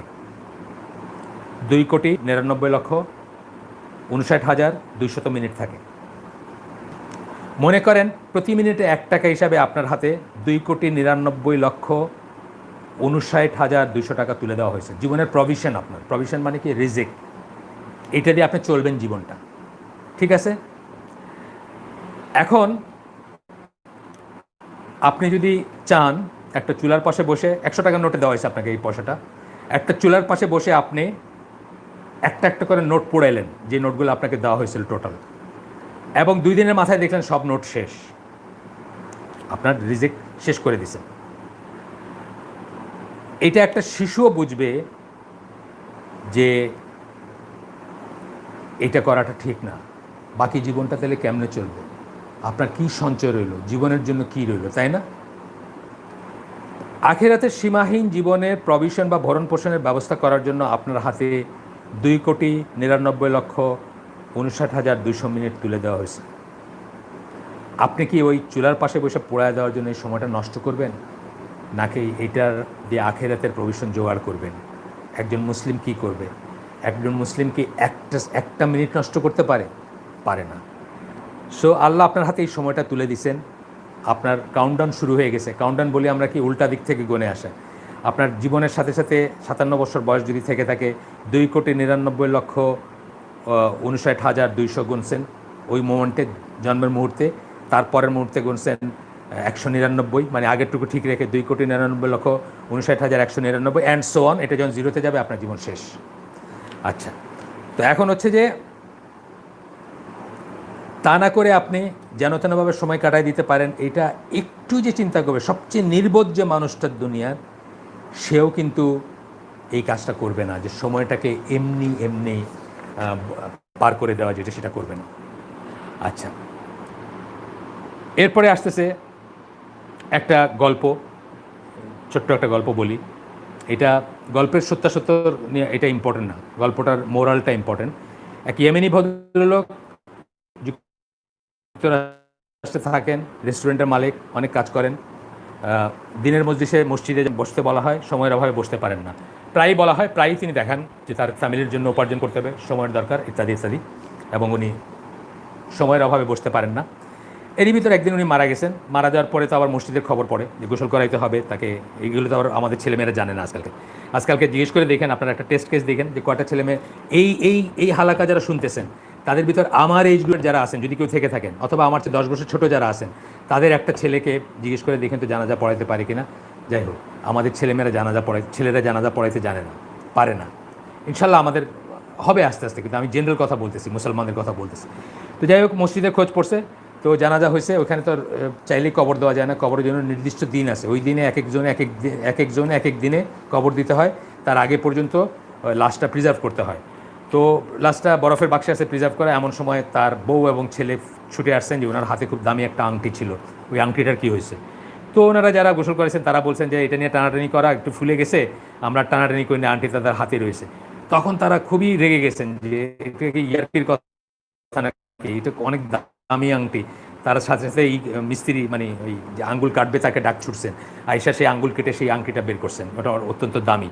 তো এখানে মোরালটা হচ্ছে যে এই বউ, এই ছেলে, তাদের জন্য উপার্জন করতে গিয়ে ওনার কিন্তু জীবনের সময় হয় নাই দিনের মজলিসে বসবেন বলে, কিন্তু তারা তাকে একটা আংটির ছাড়ও দেয় নাই। তার মৃতদেহের আঙ্গুলটা কেটে সেই আংটিটা বের করে নিয়ে গেছে। তো এটা হচ্ছে যে একটা গল্প জাস্ট আপনাদের সবার চিন্তার জন্য, যে কিসের জন্য কী করতেছেন এবং যা করতেছেন সেটা ওয়ার্থ কিনা বা যতটুকুই। আমি আর হয়তো জাস্ট 5-7 মিনিট সময় নিব, ছোটো করে ফেলতেছি ইনশাল্লাহ।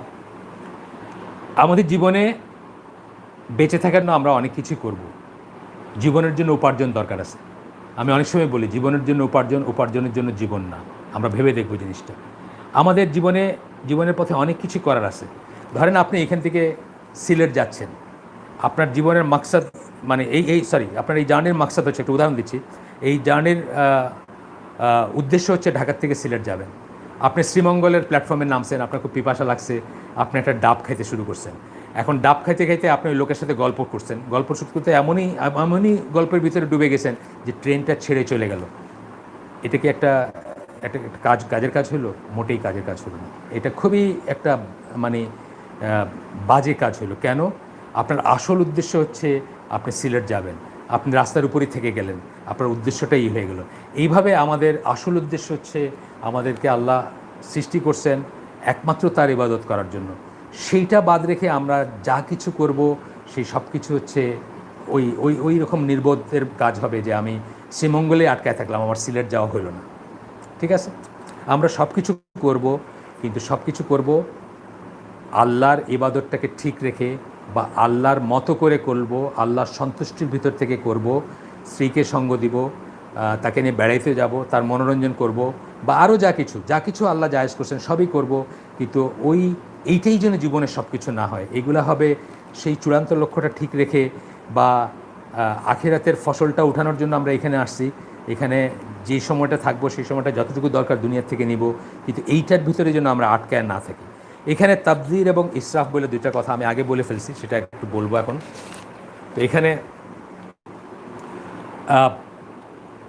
তাবযির হচ্ছে, ইসরাফ হচ্ছে আপনার তাবযির হচ্ছে হারাম কিছু করা, হারাম কোনো কাজে ব্যয় করা। যেমন আপনি সিনেমা দেখলেন, এখানে টাকা ব্যয় করলেন, আপনি গান শোনার জন্য টিকিট কিনলেন, গান শোনার কনসার্টে গেলেন, টিকিট কিনলেন, এগুলো হচ্ছে হারাম কাজে অপচয় করা, এটা হল তাবযির। আর ইসরাফ হচ্ছে কাজটা বেসিক্যালি ঠিক আছে, কিন্তু আপনার খাওয়া তো আর হারাম কাজ না, কিন্তু আপনি খাইলেন এতটুকু, বাকিটুকু ছড়াই সেটা ফেলে দিলেন, এটা হচ্ছে সেই অপচয়। এই তাবযিরের কথা বলা হয়েছে সূরা ইসরার 26-27 নম্বর আয়াতে, আপনারা দেখে নিন। ইসরাফের কথা বলা হয়েছে সূরা তাহার 124 এবং 124, 25, 26, 27 চারটা আয়াতের লাস্ট আয়াতটাতে 127-এ আসরাফা কথাটা বলা হয়েছে, আপনারা দেখে নিন, আমি আর ওটা ডিটেলসে গেলাম না।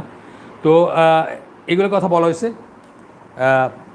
তো আমরা দেখব যে আমরা খাবো, আমরা সব কিছুই করবো, কিন্তু আমাদের সময়টা যেন শুধু ওইসবের ভিতরে ব্যয় না হয়ে যায়, এটা আমরা খেয়াল রাখবো ইনশাআল্লাহ। তো আমাদের মনে রাখতে হবে যে প্রতিটি মুহূর্ত কেটে যাওয়ার সাথে সাথে ওই মুহূর্তে আমরা কি করলাম তার রেকর্ড হয়ে রইল। আমাদের কিন্তু এই মুহূর্তটা আমাকে দেখানো হবে, আপনি জানেন তো। ওইখানে কিন্তু অস্বীকার করার কোনো উপায় নেই, আমি এটা করি না এটা বলার কোনো উপায় নেই। আখিরাতে আমাদেরকে দেখানো হবে আমরা কি করলাম, হয়তো আমাদের পক্ষে যাবে, না হয় আমাদের বিপক্ষে যাবে। এই রেকর্ড মোছা যাবে কিছুতেই।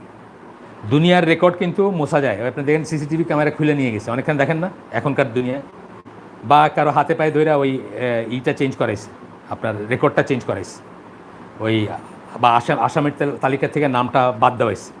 এটা এখানে করা যাবে, ওইখানে করা যাবে না, ওইখানে কোনো ঘুষ কাজে আসবে না। সো আপনার এখন আমরা শেষে চলে আসছি, এইটাই শেষ অংশে চলে আসছি। অনেক কিছু বাদ দিয়ে গেছি আমি, কারণ এত বড় পেপার পড়ার সময় নেই আমাদের। আপনারা জানেন কোরআনের একটা সূরার নাম হচ্ছে সূরা আল আসর, অত্যন্ত সিগনিফিক্যান্ট সূরা। এই সূরা আল আসরে মাত্র 3টা আয়াত। প্রথম আয়াতটা হচ্ছে কি, ওয়াল আসর বা ওয়াল আসরি, আল্লাহ শপথ করতেছেন। মেজরিটি স্কলারের মতে এখানে সময়ের শপথ করছেন আল্লাহ। দ্বিতীয় আয়াতটা বলতেছেন নিশ্চিতই মানুষ ক্ষতির মাঝে রয়েছে, সকল মানুষ ক্ষতির মাঝে আছে। তৃতীয় আয়াতে বলতেছেন কেবল তারা ছাড়া যারা ঈমান এনেছে, যারা সৎ কাজ করে, যারা একে অপরকে সত্য শিক্ষা দেয় বা সত্য সম্বন্ধে বলে, উপদেশ দেয়, এবং যারা একে অপরকে ধৈর্যের পরামর্শ দেয়। 4টা জিনিস বললেন। এক পৃথিবী অর্থ এই কথাগুলোর ভিতর আছে।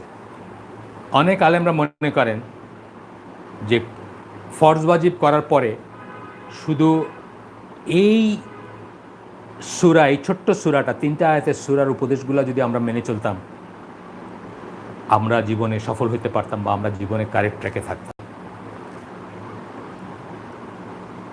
এখানে কি বলছেন? মানুষ মাত্রই ক্ষতির ভিতর পতিত।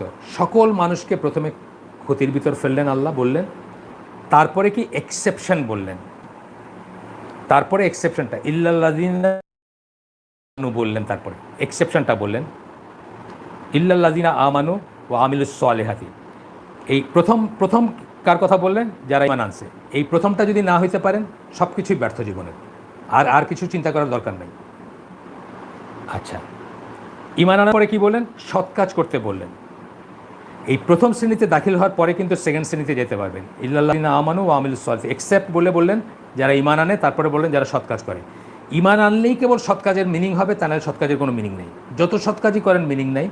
আর ঈমান আনার পরেও যে সৎ কাজ করবেন সেটা কি? আল্লাহ এবং আল্লাহ রসুল যেটাকে সৎ কাজ করতে বলছেন সেটা। ঈমানবিহীন সৎ কাজের কোনো মিনিং নাই, আখিরাতে তার কোনো পোর্শন নাই। এই দুনিয়াতেই আপনি মেডেল পাবেন, নোবেল প্রাইজ পাইতে পারেন, আরও কিছু পাইতে পারেন, কিন্তু আখিরাতে আপনার জন্য কিছু নাই যদি ঈমান না আনেন। ঈমান আনলেন তারপরেও সৎ কাজ করলেন, সেটাও মিনিংলেস হতে পারে যদি সেটা আল্লাহ এবং আল্লাহ রসুলের বেঁধে দেওয়া সৎ কাজ না হয়। অনেক মুসলিমই এখন সমকামীদের রাইট নিয়ে কাজ করতেছে এবং মনে করতেছে এটা সৎ কাজ করতেছে। এই সৎ কাজেরও কোনো রিওয়ার্ড সে আল্লাহর কাছে পাবে না, এবং এই সৎ কাজ করেও সে ওই 4 শ্রেণীভুক্ত হইতে পারবে না। সৎ কাজ হইতে হবে কি? আল্লাহর এক্সিসে যেটা সৎ কাজ, আল্লাহর কথা মতো যেটা সৎ কাজ। তৃতীয়টা কি? তৃতীয়টা হচ্ছে ইল্লাল্লাযিনা আমানু ওয়া আমিলুস সালিহাতি বলে তৃতীয়টা কি বললেন? একে অপরের সাথে সত্য নিয়ে আলোচনা করা বা সত্য সম্বন্ধে জ্ঞান এর কথা বলছেন। সৎ কাজ এর ভিতরে ঢালাভাবে ধরে দান, সাদাকা বা আরও অন্যান্য জিনিস, এগুলো হইলেও আল্লাহগুলো কিন্তু নাম ধরে বলেন নাই। কিন্তু একে অপরের সাথে যে সত্য নিয়ে আলোচনা করবেন, আজকে আমরা কি করতেছি? আমরা এটাই করতেছি কিন্তু বসে। আমরা এখন কিন্তু সত্য আলোচনা করতেছি না, আমি আপনার সাথে করতেছি। আপনারা হয়তো আমাকে কিছু বলবেন বা একটা মত দেন যে আপনি ঠিক বলেন না, ওটা ঠিক বলছেন, এইগুলো সব কিছু এটার ভিতরে আসবে। তো এই আলোচনার ব্যাপারটাকে আল্লাহ কত গুরুত্ব দিচ্ছেন, যে 4টা জিনিসের ভিতর মানুষের জীবনকে আল্লাহ সীমিত করে নিয়ে আসছেন, এই 4টার ভিতরে থাকলে মানুষের জীবনটা সার্থক, সফল বা ক্ষতিগ্রস্ত হবে না মানুষ। সেই 4টার ভিতর কিন্তু আল্লাহ এটাকে উল্লেখ করছেন। আর তারপরে কি বলছেন? যে চতুর্থটা হচ্ছে যে একে অপরকে ধৈর্যের পরামর্শ দেয়। এই যে বললাম যে এই সত্য সংক্রান্ত আলোচনা পরামর্শ করা মানব যারা এখানে টিভি দেখে সময় ক্ষেপণ করবেন, অথচ দিনের 2টা কথা বলার সময় নাই, অথবা ফেসবুক চালাবে, দিনের 2টা কথা বলার সময় নাই, এই কথাটা বলা যে আমার সময় নাই দেখে আমি এটা আসতে পারি না, সময় না দিতে এটা করতে পারি না, কত বড় আত্মঘাতী জিনিস আপনি চিন্তা করেন। আর চতুর্থটা বলছেন একে অপরকে ধৈর্যের পরামর্শ দেওয়া। ধৈর্য সম্বন্ধে আলী রাদিয়াল্লাহু আনহুর একটা আসার আছে, যেখানে উনি বলেন যে মানুষের যেমন মাথা কেটে ফেলে দিলে মানুষের অস্তিত্ব নাই, দিনের তেমনি ধৈর্য যদি কেউ কেটে ফেলে দেয় বা ধৈর্য অপসারণ করলে দিনের কোনো অস্তিত্ব নাই। মানুষ ইস্টু মাথা, দিন ইস্টু ধৈর্য, ওনার কথা এটা। আচ্ছা, এই 4 দলভুক্ত, মানে এই যে 4টাকে বললেন আল্লাহ, সবাইকে ক্ষতিগ্রস্ত বলে 4টা শ্রেণী, 4টা কাজ যারা করবে তাদেরকে আলাদা করলেন। এই 4 কাজ করার দলভুক্ত হওয়ার প্রয়াসে আপনি যে সময় ব্যয় করবেন, যদি করে থাকেন, আপনার পার্ট, আমার পার্ট আমি বলতেছি, আমি এতক্ষণ ধরে কী করলাম? আমি আপনাদের কাছে মেসেজ পৌঁছাতে চাইলাম। এটা রেজাল্টের উপর তো আমার রিওয়ার্ড না, আমার চেষ্টার উপর, আমার ইখলাসের উপর আমার রিওয়ার্ড, এবং তবেই কিন্তু আমার জীবনটা সার্থক। বাকি কাজে যে সময় ব্যয় করলেন, তা চুলার পাশে বসে আপনার গোটা জীবনের পাথেয় স্বরূপ পাওয়ার টাকার সমষ্টি থেকে একটার পর একটা নোট আগুনে ছড়িয়ে দেওয়ার মতো অর্বাচীনের কাজ। আর বাকি যা করছেন, ফেসবুক চালাইতেছেন, ওই তামাশা দেখতেছেন, কার্টুন দেখতেছেন, গান শুনতেছেন, আরও নেম এনিথিং, মানে যা কিছু আমরা করি। একটা মুসলমান কি কোনোদিন 8 ঘন্টা ক্রিকেট খেলা দেখতে পারে? আপনি চিন্তা করে দেখেন, সে কি জানে সেই স্টেডিয়াম থেকে বাইরে আসতে পারবে? সে কি তার নামাজ কাজ করতে পারে ক্রিকেট খেলা দেখার জন্য? কোনোদিন পারে? যদি সে সামান্যতম, মানে এই জন্য আমরা ওইটা অত ডিটেলসে যাই না। এইভাবে লোম বাঁচতে গেলে কম্বল খালি। আমরা যদি এইভাবে ডিফাইন করতে যাই, আমরা হয়তো দেখবো যে 90% মানুষ বা মুসলমানদের 99% হয়তো টেকনিক্যালি মুসলমানই বলা যাবে না তাদের, যখন এইভাবে আমরা চিন্তা করব। যাই হোক, আমরা সেটা ডিফাইন করতে যাচ্ছি না, সেটাই না। আমরা দোয়া করি। আমরা আজকে শেষ করে দিচ্ছি। সুবহানাকা আল্লাহুম্মা বিহামদিকা আশহাদু আল্লা ইলাহা ইল্লা আনতা আস্তাগফিরুকা ওয়া আতুবু ইলাইক। আমরা যে শুনলাম তার ভিতর ভালো কিছু শুনে থাকলে সমস্ত প্রশংসা আল্লাহর। আল্লাহ আমাদেরকে তৌফিক কিছুটা হলেও বাড়ি নিয়ে যায়, কিছুটা হলেও যেন আমরা আমল করি, তাহলে আমাদের এই আয়োজনগুলো সার্থক হবে। তা নাহলে আমারটুকু তো আমি পাবো ইনশাল্লাহ, কারণ আমি তো আপনাদের কাছে মেসেজ পৌঁছেছি। কিন্তু আপনারা যে সময়টা করলেন, এটা ফ্রুটফুল হইতে হবে না? এটা যদি আপনারা জীবনে অ্যাপ্লাই করতে পারেন, জীবনে যদি করতে পারেন, তবেই এটাই হবে ইনশাআল্লাহ।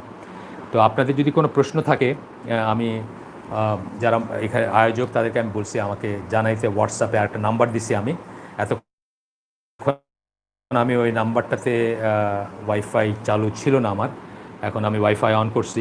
কেউ যদি আমাকে ওই নাম্বারে মেসেজ পাঠানো না, তাহলে আমি পাবো ইনশাল্লাহ। আমি দেখতেছি অলরেডি কোনো মেসেজ আছে কিনা, এখনও পর্যন্ত কিছু নাই মনে হয়। স্ক্রিন থেকে আমি ইমেল তো আমি দেখতেছি না, ইমেল আমার আমি অফলাইন, এখানে কোনো ইমেল দেখতেছি না আমি। হোয়াটসঅ্যাপে বলছিলেন আমাকে কালাম ভাই যে উনি কোনো প্রশ্ন থাকলে হোয়াটসঅ্যাপে পাঠাবেন। তো হোয়াটসঅ্যাপে আমি এই মুহূর্তে কোনো প্রশ্ন দেখতেছি না, আর ইমেল আমি দেবো না এখন। আমার যে ফোনটা আমি ইসের জন্য ইউজ করতেছি, আপনাদের ট্রান্সমিশনের জন্য, সেই ফোনটাকে আমি এরোপ্লেন মোডে রাখছি, এখানে কোনো মেসেজ বা ঢুকবে না। আর অন্য ফোনটা আমি এই নাম্বারটা তাকওয়া মসজিদের কালাম ভাইকে দিয়েছিলাম, উনি যদি কিছু পাঠান, এখন পর্যন্ত কিছু আসে না এখানে, কিছু পাঠাইলে আমি পাবো ইনশাল্লাহ। তো আমি কি ধরে নিব যে কোনো কোয়েশ্চেন নাই কালাম ভাই? চ্যাটগুলো দেখছি আমি, কে কেউ চ্যাট পাঠাচ্ছেন, সেটা আমি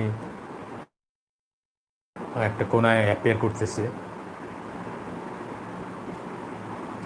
এখন কালাম ভাইয়ের কি একটা আসছে জানি, দেখি আমি ফটো ছবি আসছে, আমি একটু দেখতেছি। প্লিজ একটু ধৈর্য ধরবেন সবাই। এটা অবশ্য অনেকের জন্য বিরক্তিকর, একজনেরটা যখন দেখতেছি অন্যরা ওয়েট করতেছেন। স্ক্রিনশট দিয়েছেন না? আচ্ছা, স্ক্রিনশট তো আবার আসতে একটু সময় লাগে, আসতেছে। ফটো যেহেতু একটু সময় লাগবে।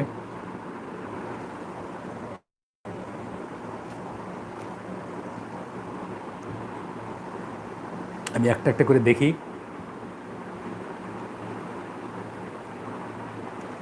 আমি ক্লাস 11-এ পড়ি। আমার ভবিষ্যৎ জীবন কিভাবে কাটাবো আর অবসর কিভাবে কাটাবো, এটা খুব গুরুত্বপূর্ণ।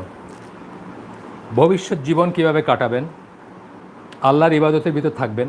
ওয়ালাইকুম আসসালাম রহমতুল্লাহ বারাকাতুহু। সালাম করছিলাম, খেয়াল করিনি।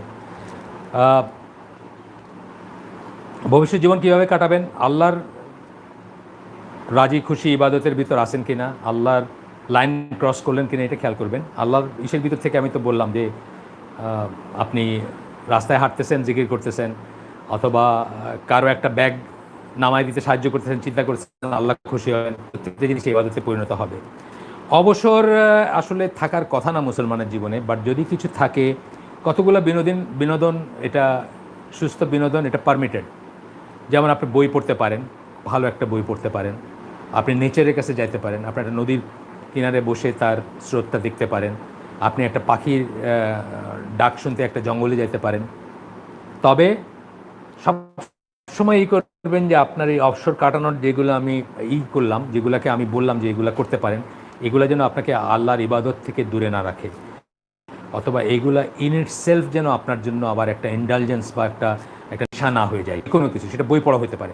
অনেক মানুষ আছে বই পড়ার নেশা, বই পড়তে সে ভালো বই পড়তেছে, কিন্তু পড়তে সে নামাজের ওয়াক্তে মিস করে দিল, তাহলে কি হইলো? কিছু হইলো না। তো ইনশাল্লাহ আপনি আমার সাথে যোগাযোগ রাখেন, ইমেলে বা অন্য কিছুতে, আমি আপনাকে আলাদাভাবে এটা নিয়েই করবো। আজকের এখানে অন্যরা কি বলছেন আমি একটু দেখি। আমার এই ফোনটা একটু স্লো, আমাদের মাফ করবেন। সেকেন্ড প্রশ্নটা আমি দেখি।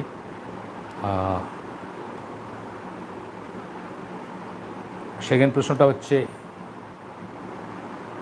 অনিক হাসান, আমি একজন ছাত্র, আমি কিভাবে নিজের সময়কে আরও ভালো করে কাজে লাগাতে পারি, অর্থাৎ ইবাদত করতে পারি?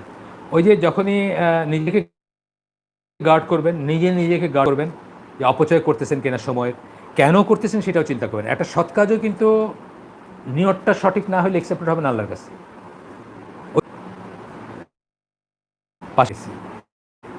হ্যাঁ, আমার একটু কেটে গেছিলো, সরি, মাফ করবেন, একটু একটু কেটে গেছিলো। এই জন্য প্রত্যেকটা কাজ করবেন আল্লাহর সন্তুষ্টির কথা চিন্তা করে, তবেই সেটা ইবাদতে পরিণত হবে।